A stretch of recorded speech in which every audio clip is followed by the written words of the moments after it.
Bienvenue sur le podcast Légitime, le podcast déculpabilisant pour toi qui t'es déjà senti trop ou pas assez.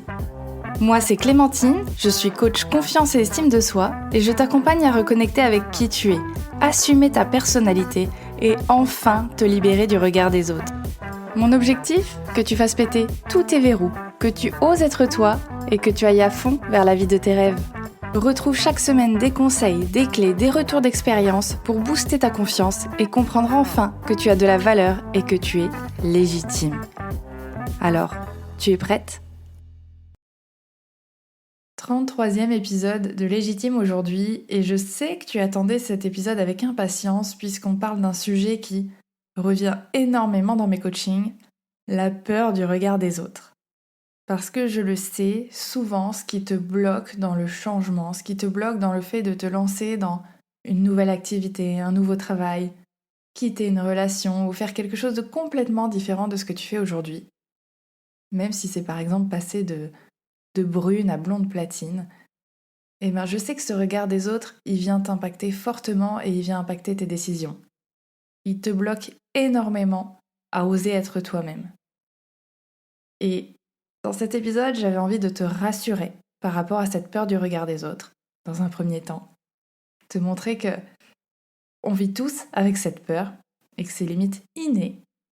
Mais surtout, j'ai envie de te donner des conseils, des pistes plutôt, pour que tu puisses t'en dégager, pour que tu puisses enfin t'en libérer et oser faire ce qui est là, un petit peu latent en toi et qui attend juste cette petite autorisation de ta part.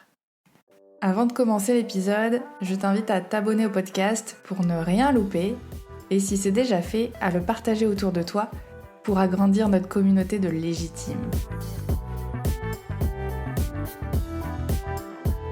C'est fatigant, non, de faire attention à chaque instant à l'image que tu renvoies.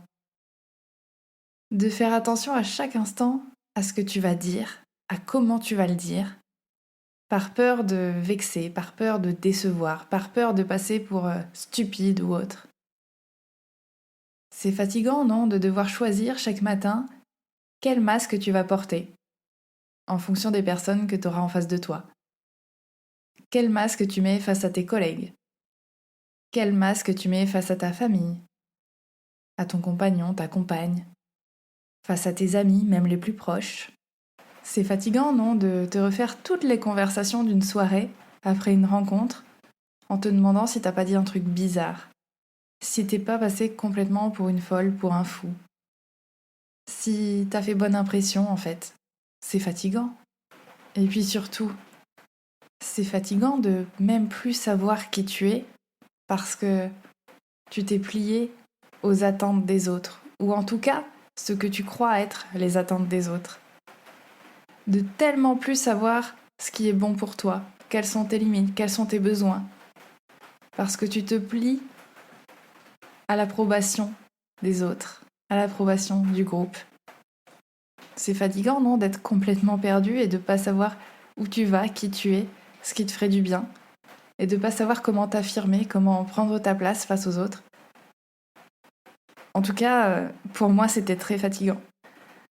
Pour moi, c'était même épuisant de constamment m'adapter, de constamment essayer de parfois surjouer mes réactions, surjouer mon envie de sortir quelque part, mon envie de participer à une soirée, à une activité, parce que j'avais pas envie de passer pour la meuf qui casse l'ambiance, pour la meuf qui n'est pas drôle, qui n'a pas envie de sortir, qui est un petit peu pantouflarde chez elle.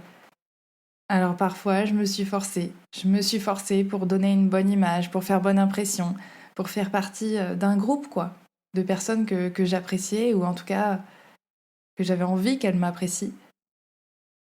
Et au contraire, il y a parfois où j'ai réprimé certaines de mes réactions, certaines de mes envies, parce que je me suis dit que les autres n'allaient pas partager ces envies-là, qu'on allait me juger, qu'on allait me trouver bizarre ou un peu trop sensible, un peu trop égocentrique.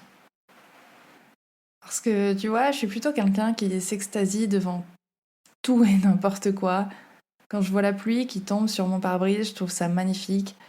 Quand je vois les fleurs qui commencent à sortir, qui commencent à bourgeonner, je trouve ça magnifique. une nouvelle feuille qui sort sur ma plante, c'est un événement, c'est une fête pour moi. Bref, c'est vraiment des choses que je réprimais un petit peu parce que je me disais, c'est bon, Clémentine, c'est que du détail. Les autres, ils vont clairement se foutre de toi si tu t'extasies devant des détails. Mais au fond, je suis clairement la meuf qui se fait des films en écoutant une musique et qui se projette comme si elle était dans une série ou dans un film. Bref, le jour où j'ai réussi à me dégager de cette peur du regard des autres, de cette peur d'être critiquée, d'être jugée, ça a vraiment été la libération parce que enfin, je m'autorisais à être moi-même. Enfin, je me connaissais suffisamment, je m'aimais suffisamment pour me dire que j'ai le droit d'exprimer qui je suis, j'ai le droit d'être comme je suis, et en soi, ça plaira à des gens, ça plaira pas à d'autres, mais en tout cas, moi, je serai à l'aise avec qui je suis, et c'est bien ça l'essentiel, et c'est bien ça que j'ai envie de te partager aujourd'hui. Déjà, ce que j'aimerais que tu comprennes, c'est que c'est totalement normal d'avoir cette peur du regard des autres, et c'est même inné. Je veux dire, on est tous nés avec ce programme-là. Parce que finalement, l'homme, l'être humain, c'est un animal social. Nous sommes des animaux sociaux. On a besoin de l'autre pour exister, pour survivre. À l'époque de la préhistoire, c'était hyper important d'être accepté dans un groupe. C'était hyper important d'être intégré dans le groupe. Tout simplement parce que si ce n'était pas le cas, eh bien, c'était une question de vie ou de mort. Si tu étais inutile au groupe, si tu n'apportais pas de plus-value au groupe et que tu étais rejeté, c'était signe de mort finalement. Ton cerveau, il associait ça à la mort parce que tu pourrais jamais te débrouiller seul dans la nature, sans feu, sans armes, sans groupe pour te protéger, pour t'aider à survivre. Et ce qui se passe, c'est que notre cerveau, il n'a pas évolué aussi vite que la société. Donc ton cerveau, il est toujours programmé pour avoir cette peur du rejet. Ton cerveau, il croit toujours que si Marie ou Laura te rejettent du groupe, le groupe des populaires, eh ben, ça reste une question de vie ou de mort. Il se dit toujours, je suis foutu, je vais mourir, je n'arriverai pas à survivre seul. Ce qui est, tu le comprends bien aujourd'hui, un petit peu dépassé comme façon de penser, parce que maintenant, c'est quand même assez rare que ta vie soit en danger si t'es rejeté d'un groupe. T'arriveras normalement à survivre, à retrouver d'autres personnes, à survivre même par toi-même, avec le confort de notre société moderne. Je pense qu'il y a moins de risques que tu te fasses bouffer par un animal sauvage qui traînerait au coin de ta rue. Enfin, voilà, tu vois ce que je veux dire. Mais c'est pour ça que c'est aussi dur de se dégager, de se détacher de cette peur du regard de l'autre, de se détacher plutôt de cette envie d'être accepté, d'être intégré dans le groupe. C'est pour ça que c'est si dur. Parce que pour ton cerveau, c'est signe de danger, c'est un vrai danger. Aujourd'hui, le travail, c'est bien de se rendre compte que le danger n'est plus aussi présent et que tu vas pouvoir te détacher par toi-même, par des actions, par de la compréhension de toi-même, de ce mécanisme, de ce schéma qui est ancré en toi. Un autre élément que tu dois comprendre, c'est que de toute façon, les gens vont te juger. C'est un fait. Alors, le mot juger, c'est peut-être ce qui paraît un petit peu péjoratif, mais je dirais plutôt finalement que les gens vont se faire un avis sur toi. Comme toi, tu vas forcément te faire un avis sur les gens. Parce que en restant sur le thème de ton cerveau, le cerveau, il a besoin de se faire une idée de ce qu'il a en face de lui. Il a besoin de donner du sens à ce qui se passe en face de lui. Donc, il va chercher. Considère-le comme une grande même bibliothèque avec des archives et plein de petits bouquins où ça serait tes souvenirs, tes expériences, etc. Ton cerveau, quand il va rencontrer quelqu'un, il va aller chercher dans ses archives et il va se dire « Ah tiens, cette personne, elle me fait penser à, à Michel parce qu'elle a telle caractéristique qui lui ressemble. » Que ce soit dans le physique ou dans le comportement, cette personne a des caractéristiques que je connais. Et comme ton cerveau, il aime aller vers les choses qu'il connaît, parce que ça le rassure, eh bien, il va se baser sur ces informations pour se faire un avis sur la personne qu'il a en face de lui.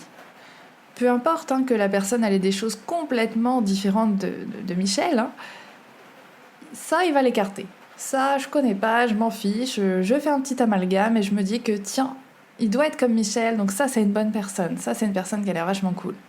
Ou au contraire, il va se dire ah, alors attention, parce que elle ressemble vachement à Marie. Marie qui est fort désagréable, fort prétentieuse, qui est fort une personne que je n'aime pas. Donc attention. Et ça, ton cerveau, il peut juste se baser sur des critères physiques. S'il y a quelques traits en commun, il va se dire méfiance. Alors que tu n'auras peut-être pas encore parlé à la personne. Donc, bref, tout ça pour te dire, ton cerveau, il va aller chercher dans ses archives, il va prendre les points communs et il va se faire un avis. Donc je place ça là, mais du coup, la première impression n'est pas toujours la bonne. Mais quand tu comprends ça, déjà, que de toute façon, toutes les personnes que tu vas croiser vont se faire un avis, conscient ou inconscient, mais vont se faire un avis sur toi, et que toi-même, tu te fais un avis sur chaque personne que tu croises, même si c'est un avis plutôt neutre, mais tu te feras quand même un avis, et bien ça pousse forcément à te dire que de toute façon, il va falloir faire avec la peur du regard des autres, parce que le regard des autres sera toujours présent. Mais c'est important que tu comprennes également que c'est pas parce qu'une personne te regarde qu'elle est en train de se créer un avis sur toi que c'est forcément un avis négatif. Je donne toujours cet exemple parce que c'est le jour où je me suis vraiment rendu compte de moi, mon jugement et de comment je pouvais paraître, quel regard je pouvais donner aux autres. Une fois, j'étais dans le bus. J'ai vu monter une fille qui avait un style que j'adorais. Alors, je sais plus quoi exactement, si c'était ses vêtements, son sac, ses cheveux, peu importe. Et du coup, je l'ai un peu fixée parce que j'étais en train de regarder son style et de me dire waouh, j'aimerais bien être capable de porter ce genre de vêtements ou de coiffure. Et je me suis rendu compte à ce moment-là, si la fille me regarde, elle va croire que je suis en train de la juger, que je suis en train de la critiquer peut-être intérieurement, parce que finalement mon visage il est assez neutre, assez pas forcément expressif. Quand je suis dans le bus, je suis pas en train de sourire à tout va. Et je me suis dit, si ça se trouve, elle va croire que je suis en train de la juger et de la critiquer. Alors que finalement, j'étais au contraire en train de lui faire des compliments, internes, mais des compliments quand même. Et sincèrement, moi, ça m'a aidé à relativiser parce que je me suis dit, peut-être en fait que les personnes dont j'ai l'impression qu'elles me jugent, elles sont juste en train de se dire, waouh, j'adore son style, ou waouh, j'aimerais bien être comme elle, waouh, j'aimerais bien faire ça, moi, je suis pas capable de porter telle ou telle chose. Moi, je suis pas capable de créer mon podcast ou je ne sais quoi. Plutôt que de me dire, c'est peut-être forcément du jugement négatif. Pour moi, déjà, ça a été un game changer, comme on dit, avec mon super accent anglais. Ça a tout changé pour moi. Et tu vois, c'est pas si compliqué.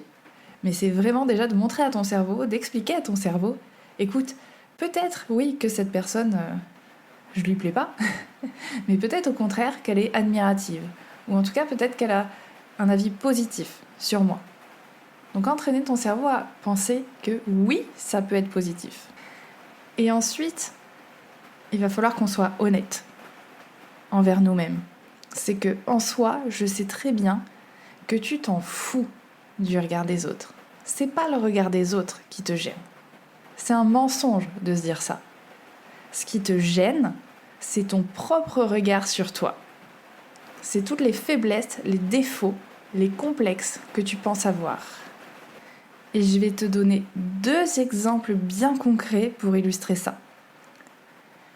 Premier exemple, quand t'aimes pas ton image, quand t'aimes pas ton corps, et que ton conjoint, par exemple, il va constamment te faire des compliments, en te disant « Mais si, mon amour, t'es magnifique comme ça, j'aime comme tu es, il n'y a pas besoin de changer. » Quand il passe son temps à te rassurer sur ton corps, que tu aies des petits kilos en trop, selon toi, que tu sois mal coiffé, que tu sois réveillé un petit peu avec les cernes sous les yeux, peu importe, et qu'il te rassure constamment. Est-ce que vraiment ça te rassure ? Est-ce que ça te fait du bien qu'il te complimente? Est-ce que là, du coup, tu te dis « Ah punaise, merci. Merci, oui, c'est vrai, effectivement, je suis plutôt canon, je me plais bien, t'as raison, j'ai pas besoin de complexer. » En toute honnêteté, je pense que la réponse est non. Je pense que ça te rassure pas vraiment. Ou alors oui, pendant 2 minutes, quand il est en train de te le dire, mais je pense que la minute suivante, t'es déjà en train de te dire « Ouais, mais non, il dit ça pour me faire plaisir. » Ou il préfère éviter le conflit, il sait très bien où ça va mener. Ouais, en fait, il le pense pas vraiment. Ou encore, l'amour rend aveugle, donc en fait, il se rend pas bien compte. Parce que c'est toi qui es gêné par ton corps, par ton image. C'est toi qui complexe. C'est ton regard sur toi que tu dois changer pour commencer à accepter les compliments. C'est quand toi-même tu croiras que ton corps est bien, que on s'en fiche, que tu sois bien coiffé, bien maquillé, bien pouponné. C'est quand toi tu seras convaincu de ça que tu te laisseras convaincre par les compliments. Je te donne un deuxième exemple personnel. J'ai une amie qui s'est reconvertie dans la correction et dans la traduction de textes. Et du coup, quand je lui parle, j'ai parfois ce petit complexe de me dire oh, je vais faire une faute d'orthographe, elle va se foutre de moi, elle va me juger parce que j'ai fait une faute. Et si ça se trouve, elle se dit non mais attends, c'est pas possible de faire une faute comme ça. Mais là encore, c'est moi qui me mets cette pression-là parce que elle me l'a dit, elle nous l'a dit à une autre amie. Elle s'en fout, elle n'est pas là pour nous juger, elle n'est pas là pour nous pointer du doigt. Son métier, c'est pas de pointer du doigt les erreurs des gens. Son métier, c'est que quand on lui demande, elle aide à la correction. Mais pas dans le quotidien, elle s'en fiche, c'est pas une dictatrice de la correction. C'est moi que ça gêne. C'est moi qui suis mal à l'aise de potentiellement faire des fautes d'orthographe. Parce que si je fais des fautes, ça veut dire que je maîtrise pas parfaitement le français, que j'ai encore des lacunes, et que mon petit côté perfectionniste n'apprécie pas de faire des fautes et d'avoir des lacunes en français. Si on va plus loin, ça pourrait même dire qu'est-ce que ça veut dire de moi si je fais des fautes d'orthographe? Qu'est-ce qu'elle va penser de moi? Est-ce qu'elle va perdre de l'estime pour moi parce que je fais des fautes d'orthographe? Alors je te rassure, je vais pas aussi loin dans ma réflexion, mais généralement, quand on est gêné par quelque chose, c'est un peu ce type de questionnements qui nous viennent à l'esprit. C'est un peu ça qui vient nous pourrir nos pensées, qui vient nous pourrir nos comportements, qui vient nous pourrir notre vision de nous-mêmes. C'est nous qui sommes gênés, c'est nous qui nous mettons la pression sur un résultat, sur des attentes. Et sur des attentes qui ne sont peut-être juste fictives, juste imaginées par nous. Parce que nous, peut-être, on attend ça des autres et qu'on a l'impression que les autres attendent ça de nous également. Ou parce qu'on a l'impression que les personnes en face de nous réussissent mieux. Elles s'en sortent très bien. Elles ont une forte confiance en elles ont une très bonne estime d'elles-mêmes, ça se voit. Elle réussit tout ce qu'elle entreprend. Elle a jamais peur. Mais ça, c'est encore des suppositions, c'est encore des suggestions. Mais est-ce que c'est vraiment la vérité? Est-ce que t'es déjà allé poser la question à quelqu'un que tu admires? Est-ce que t'es déjà allé lui demander? Est-ce que toi, tu doutes parfois? Est-ce que toi, parfois, t'as du mal à passer à l'action parce que t'as peur de ce que penseront les autres? Parce que, je vais te donner un autre exemple, j'aime bien donner des exemples. Hier, je regardais sur YouTube Hot Ones, une émission présentée par Ken Kojandi, qui recevait Alexandre Astier, donc le créateur de Kaamelott. Et lui-même disait que très souvent, il avait peur de ne pas être à la hauteur. Alors que, quand même, on peut avouer que Kaamelott, ça a été une grande réussite, entre autres, ainsi que son spectacle L'Exoconférence. Mais il a également très souvent peur de ne pas être à la hauteur. Si tu le souhaites, je te mettrai le lien en description pour que tu ailles voir l'interview.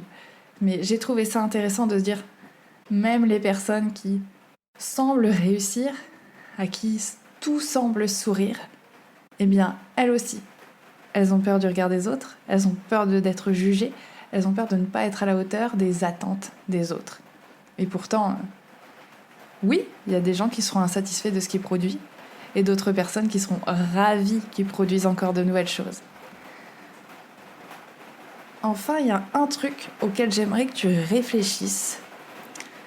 Tu sais, il y a cette phrase qui dit « la vie des autres, c'est la vie des autres ». Ça peut paraître un peu bateau, mais finalement, ça illustre très bien un des principes de la PNL. Je t'en ai déjà parlé dans un épisode qui est « chacun sa carte du monde ». On a tous une vision différente du monde, une réalité différente. Et la question que je t'invite à te poser, parce que au lieu de t'adapter constamment aux personnes en face de toi, que ce soit des inconnus ou ta famille, tes amis, est-ce que tu t'es déjà demandé si eux, ils correspondaient à 100% à tes critères ? Si on parle de tes amis, est-ce que tu es 100% identique aux personnes que tu apprécies et que tu aimes ? Est-ce que tu partages exactement les mêmes centres d'intérêt, la même personnalité ? Et est-ce que ça change quelque chose ? Est-ce que ça vous empêche d'être amis aujourd'hui ? Et par rapport à des inconnus, avant de te demander est-ce que je vais faire bonne impression face à ces personnes-là que je ne connais pas, peut-être que tu pourrais te demander est-ce que eux vont me faire une bonne impression ? Est-ce que eux, ils vont répondre à mes critères ? Est-ce que eux, ça va être des personnes que j'ai envie de connaître, que j'ai envie d'apprécier, que j'ai envie d'intégrer dans ma vie ? Pourquoi ça serait à toi de toujours te plier, de toujours t'adapter à des gens que tu ne connais même pas ? Et même à des gens que tu connais. Pourquoi tu n'inverserais pas la tendance et que tu te demanderais pas « mais est-ce qu'à moi, ils me conviennent ? Est-ce qu'ils me correspondent ?» Parce que c'est bien une question qu'on oublie souvent, mais c'est quand même une des plus importantes, tu crois pas ? Donc finalement, pour terminer cet épisode et compléter les questionnements que je t'ai déjà fournis, les pistes de réflexion, je te dirais aussi de t'interroger par rapport à cette peur, justement, que dit cette peur de toi ? Qu'est-ce qu'elle vient réveiller ? De quoi tu as peur finalement ? Quand tu n'oses pas porter cette nouvelle robe ou quand tu n'oses pas changer de métier, de quoi t'as peur exactement ? T'as peur qu'on dise quoi de toi ? Et demande-toi, interroge ton discours intérieur en fait. Qu'est-ce que tu es en train de te raconter ? Est-ce que c'est basé sur des faits ? Qu'est-ce qui te prouve qu'on va te juger, qu'on va te critiquer ? Ou alors au contraire, que tu n'es pas capable d'y arriver ? Interroge ton discours intérieur. Ne le laisse pas te maîtriser, interroge-le. Pourquoi tu as peur ? Parce que cette peur-là qui se crée, ou ce stress, cette colère, peu importe l'émotion désagréable que tu vis quand tu as envie de tester quelque chose et que tu te bloques à cause de ça, il faut bien que tu comprennes que cette émotion, elle est là à cause de ton discours intérieur, pas à cause de la situation. Une situation, elle n'est jamais négative ou positive. C'est ton interprétation de la situation qui va faire qu'elle est négative ou positive pour toi. C'est pour ça que c'est intéressant de se demander qu'est-ce que je suis en train de me raconter dans ces moments-là. Parce que c'est beaucoup trop facile de croire ce que tu as envie de croire. Donc là, je te dirais de pas trop te faire confiance, pas trop faire confiance à tes pensées, à ton cerveau et de surtout pas hésiter à les remettre en doute. Ensuite, je te dirais de travailler tout simplement sur ton estime de toi. Parce que si aujourd'hui tu as aussi peur du regard des autres, c'est parce que tu estimes que tu n'es pas à la hauteur, que tu n'es pas assez, que tu n'as pas suffisamment de valeur. Tu te sous-estimes énormément. Et ce qui t'empêche de défendre tes positions, de te défendre, de montrer que tu existes, que tu es toi, avec ta personnalité, ton caractère, et que c'est comme ça et pas autrement. Comme je l'ai vu en formation coaching et j'ai adoré cette phrase, il vaut mieux se définir que se défendre. Donc c'est essentiel de travailler sur ton estime de toi, d'apprendre à te connaître, notamment avec tes valeurs, dont j'en parle dans l'épisode 2, connaître tes réussites, tes forces, vraiment te focus sur la connaissance de toi. Plus tu te connais, tes qualités, mais aussi tes parts d'ombre, plus tu te connais, plus tu es capable d'assumer pleinement qui tu es et de ne pas en avoir honte. Oui, je suis quelqu'un qui s'extasie sur des petits détails du quotidien, Eh ben écoute, c'est un fait, c'est vrai. Oui, je suis quelqu'un qui s'extasie sur les petits détails du quotidien. Et alors, en fait, j'adore ça. Ça me procure du plaisir, ça me procure de la joie. Alors pourquoi je m'en cacherais? Que tu partages ou pas cette façon de voir la vie, de voir les choses, en soi, c'est ok, c'est pas grave. Moi, ça m'apporte de la joie et toi, ça t'impacte pas techniquement. En fait, c'est un de mes apprentissages, c'est que si ce que je fais, si ce que j'ai envie de faire, je sais que ça va m'apporter du plaisir, de la joie, du bonheur, de la sérénité, peu importe, que ça va m'apporter quelque chose de positif, eh ben, c'est bien au-dessus de la peur, d'une potentielle critique, d'un potentiel jugement. Parce que si c'est dans mon intérêt, eh bien, c'est tout ce qui a de l'importance. Et puis, pour terminer, je te dirais que sois vraiment tolérante, tolérant avec toi-même, parce que de toute façon, il n'y a que ton regard qui est vraiment important, et que pour te rassurer, on a tous la même problématique de cette peur du regard des autres, qu'on se regarde tous le nombril, et que finalement, peut-être que toi, tu focuses sur tes complexes, mais la personne à côté de toi, dans le bus, ou avec qui tu es en train de discuter, elle est, elle aussi, en train de se demander si elle n'est pas en train de dire des conneries. Elle est, elle aussi, en train de se demander si son bouton au milieu du front, il n'est pas voyant comme un phare dans la nuit. N'aie pas la prétention de croire que tu es la seule personne à avoir peur du regard des autres et que ces personnes-là remarquent tes complexes, tes faiblesses, ta vulnérabilité. On est tous dans le même panier et c'est important que tu le comprennes. Alors si aujourd'hui tu as besoin, tu as envie, tu es vraiment motivé à passer à l'action et à prendre les rênes de ta vie et surtout rebooster ton estime de toi-même pour te détacher du regard des autres, eh bien je t'invite à réserver ton appel, ton café visio qui est offert. Je te mets le lien dans la description et on pourra parler ensemble de ce qui est possible de faire en coaching par rapport à ça. Parce que pour moi c'est quand même assez génial de voir les transformations qu'on peut faire en quelques séances pour enfin assumer pleinement qui tu es sans en avoir honte, sans en avoir peur. J'espère que cet épisode t'a plu. J'en ferai sûrement un second sur ce regard des autres et comment s'en détacher parce que je trouve que c'est un sujet très intéressant et que ça mérite plus d'approfondissement. Mais dans tous les cas, si cet épisode t'a plu, je t'invite à le partager autour de toi parce que je suis certaine que ça aidera d'autres personnes. Je te souhaite une excellente journée, soirée, après-midi et je te dis à la semaine prochaine pour un nouvel épisode de Légitime.